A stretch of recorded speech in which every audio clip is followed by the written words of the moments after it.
You ask Tiger to solve. This deals with linear equations with one unknown. The final result is k equals -41/12.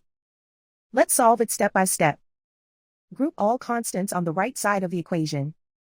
Subtract 5/3 from both sides. Combine the fractions. Combine the numerators. Reduce the zero numerator. Simplify the arithmetic. Find the lowest common denominator. Multiply the denominators. Multiply the numerators. Combine the fractions. Combine the numerators. And so the final result is k equals -41/12.